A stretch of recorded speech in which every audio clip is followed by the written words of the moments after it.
करीब 1.5 साल पुरानी बात है। एक लड़की जब गांव में जज बनकर पहुंचती है तो अपने चाचा के पास जाती है। चाचा से कहती है कि चाचा जी, एक पंचायत आयोजित करते हैं, उस पंचायत में खासकर लड़कियों को बुलाना, गांव की महिलाओं को बुलाना, उनसे मुझे बातचीत करनी है। चाचा ने जैसे ही ये खबर मिली उसके बाद उन्होंने पंचायत बुलाई। पंचायत में लड़कियों को, महिलाओं को बुलवाया और जज साहब के हाथ में माइक दे दिया। जैसे ही जज साहब के हाथ में माइक आता है तो वो खिलखिलाकर हंसती हैं और कहती हैं कि मैं इस गांव की बेटी हूं और जज बन गई हूं, किसी को कोई दिक्कत परेशानी हो तो बताओ, अभी क्या अभी फैसला हो जाएगा। सबकी सब महिलाएं खिलखिलाकर हंसने लगती हैं, मुस्कुराने लगती हैं।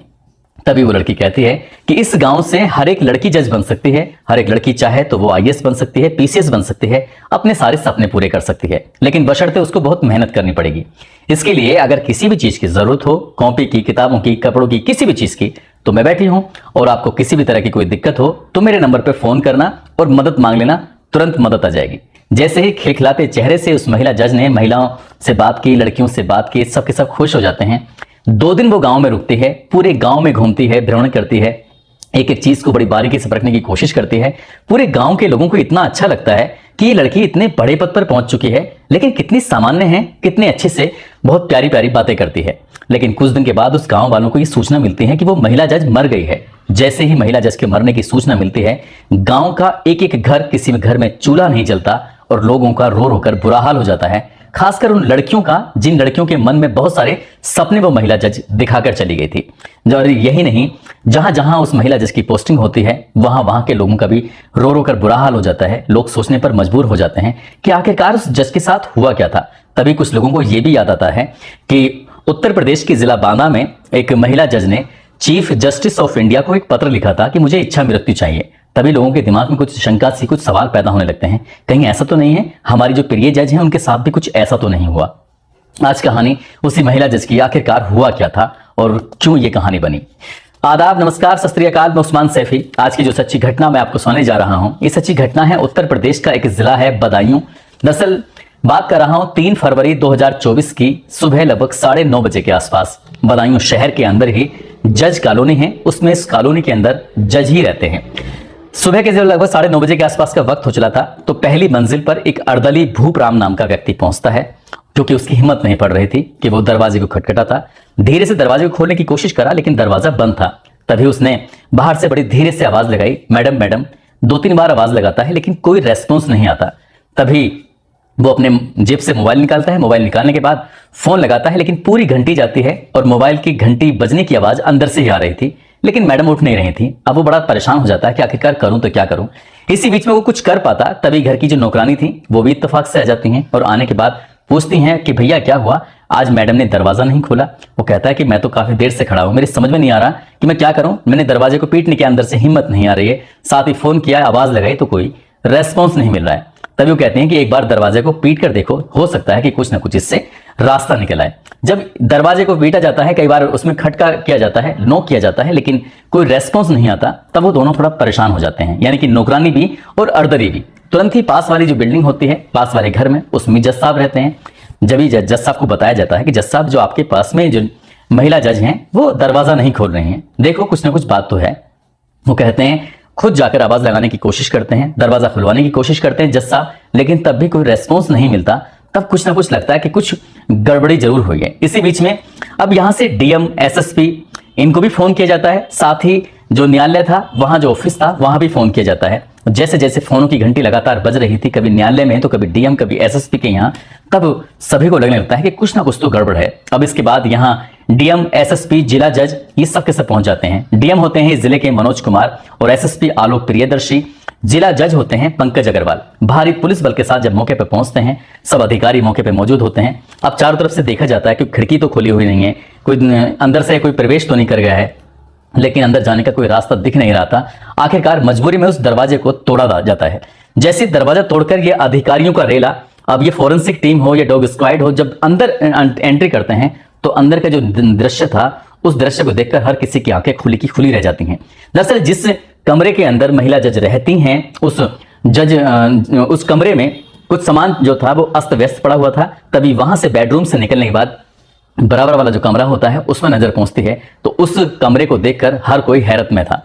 हर कोई परेशान था, देखकर आश्चर्यचकित था। और दरअसल महिला जज जो होती हैं वो पंखे से लटकी हुई थी और पंखे से लटके हुए शव को देखकर, लाश को देखकर कई लोगों की तो चीख निकल जाती है। सोचने पर मजबूर हो जाते हैं कि आखिरकार ऐसा क्या हुआ।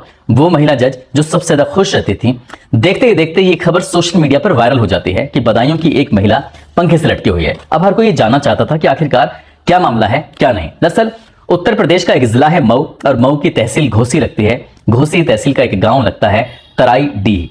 दरअसल यहां पर एक घर में पांच भाई होते हैं।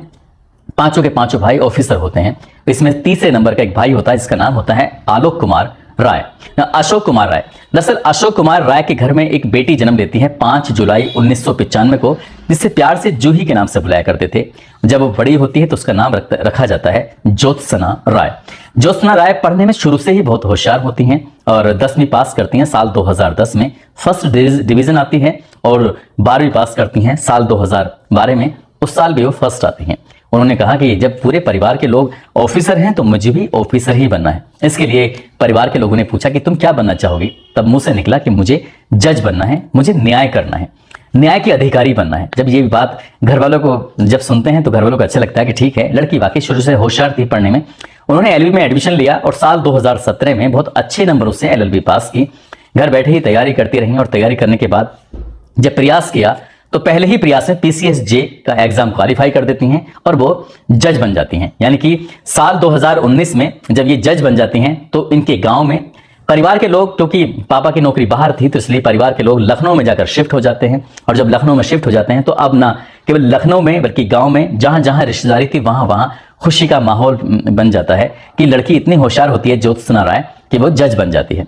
पहली पोस्टिंग साल 2019 में 18 नवंबर का वो दिन था और अयोध्या में पोस्टिंग मिल जाती है एडिशनल सिविल जज जूनियर डिवीजन के तौर पर। जैसे वहां पर पोस्टिंग मिलती है तो घर वालों को बताया जाता है कि मैं अयोध्या जाकर इतना खुश हूं, ऐसा लग रहा है जैसे सारे सपने के सपने पूरे हो गए हों। क्योंकि वहां जाने के बाद जो पहली पोस्टिंग का जो उनका अनुभव था, अपनी मम्मी से और अपने पापा से हर बातें शेयर करती थी। भाई की बनारस में वो इंजीनियर बन जाता है तो भाई से भी बातें शेयर किया करती थी कि अयोध्या में सब कुछ बढ़िया चल रहा है। लेकिन तबादले की एक प्रक्रिया होती है, सरकारी प्रक्रिया, इसे कोई रोक नहीं सकता। इसलिए एक दिन आदेश आता है कि तुम्हारा तबादला हो गया है। दरअसल 29 अप्रैल 2023 को इनका तबादला बदायूं हो जाता है और जैसे ही बदायूं तबादला होता है तो कुछ थोड़ी मायूसी छाई हुई थी। अयोध्या छोड़कर बदायूं जाना इनके लिए शायद कुछ अलग लग रहा था, परेशान कर रहा था।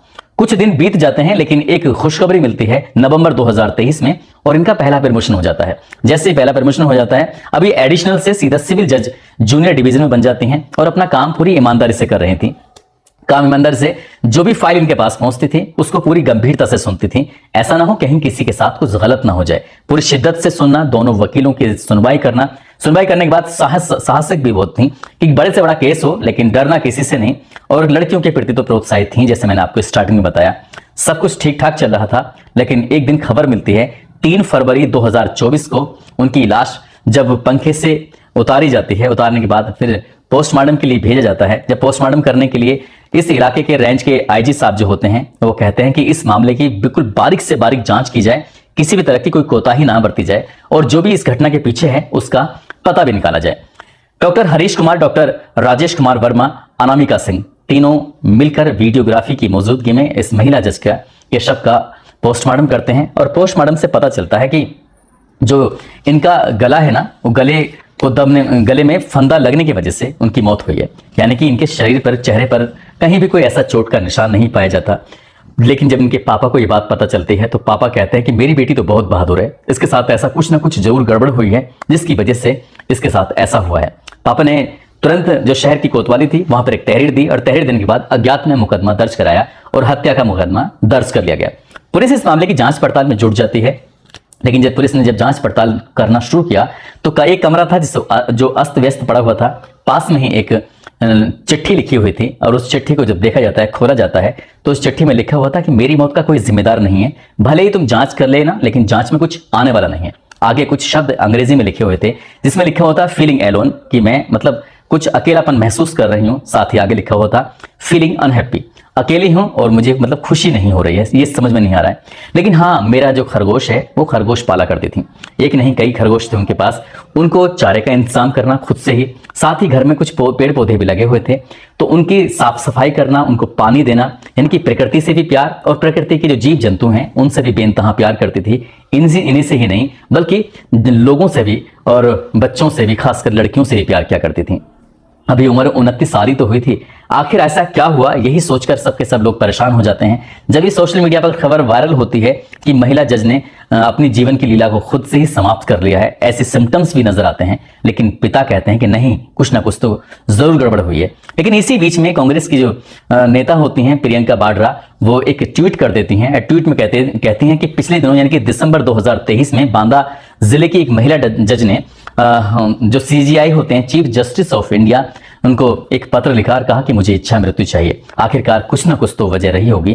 क्या कर रही है योगी सरकार? जब इस तरह की सवाल उठाए तो घर वालों, इनका भाई महिला जज का और उनके पिता, उनको भी यकीन नहीं हो रहा है कि आखिरकार कुछ तो हुआ है। हालांकि अब ये जिम्मेदारी बनती है बदायूं जिला प्रशासन की कि इस मामले की निष्पक्ष जांच की जाए। उनके जो मोबाइल नंबर है या फिर उनके पास कोई आता था जाता था, क्या है क्या नहीं, हर एक बारीक से बारीक पहलू की जांच करने के बाद ये जरूर पता लगाए कि आखिरकार उस महिला जज के साथ हुआ क्या है। क्योंकि उस महिला जज के साथ न केवल उनके परिवार के लोग जुड़े हुए थे, बल्कि गांव की सैकड़ों ऐसी लड़कियां जुड़ी हुई थी। गांव के सैकड़ों लड़कियों के सपने जुड़े हुए थे, क्योंकि उन्हें भी किसी को जज बनना है, किसी को आईपीएस ऑफिसर बनना है, तो किसी को आईएएस ऑफिसर बनना है। उस लड़की ने कितने सपने दिखाए थे अन्य लड़कियों के, लेकिन अचानक से उसकी जिंदगी का जब चिराग बुझ जाता है तो वाकई लोगों को अफसोस भी होता है।